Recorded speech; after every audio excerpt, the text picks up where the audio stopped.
আসসালামু আলাইকুম মৎস্য ভাই বন্ধুরা, দেশ এবং দেশের বাহির থেকে যে যেখান থেকে আমার এই ভিডিওটি দেখতে পাচ্ছেন, ভিডিওটি ভালো লাগলে একটি সাবস্ক্রাইব করে রাখবেন পরবর্তী নতুন ভিডিও দেখার জন্য। আজকে আমি আলোচনা করব দেশি রুই মাছের পোনা সম্পর্কে। দেশি রুই মাছের পোনা এখন যে মাছগুলো দেখানো হচ্ছে, এই মাছগুলো কেজিতে 50 থেকে 60 পিসে 1 কেজি। আমাদের কাছে 2-3 KG, 5-6 KG, 10-12 KG, 20-25 KG, 50-60 KG, 120 KG, 200 পিসে কেজি, 500 পিসে কেজি, সকল ক্যাটাগরি লাইনের বাংলা কার্যকীয় এবং কি ক্যাটফি জাতীয় সকল প্রকারের মাছের পোনা এবং কি ক্যাটাগরিতে বুঝানো কি ক্যাটাগরি হলো যেমন 5-6 কেজি, 10-12 কেজি, এটাকে বলা হয় ক্যাটাগরি।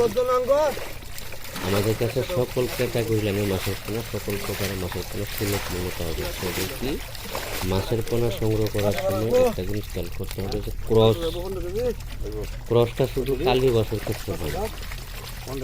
কালী বাসের ক্ষেত্রে ক্রসটা মানে অন্য যে বাংলা কাজুকি মাছগুলো আছে ক্রস হয় কোনো মূল্য নেই। কাতল, রুই, সিলভার, ঘাস কাপ, কার্পু যদি ক্রস হয় তো কোনো মূল্য নেই।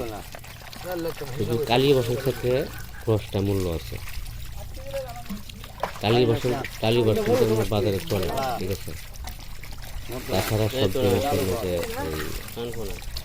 কালী বাসটা বাদ দিয়া সব জিনিসের ক্রসটা চলে না। যেমন বিদেশি মাগুর বা দেশি মাগুরের মিল ফিমিল দিয়া ক্রস বানায়, এগুলি চলে না। দেশি মাগুরের মানই আলাদা, বাজারের চাহিদাই আলাদা।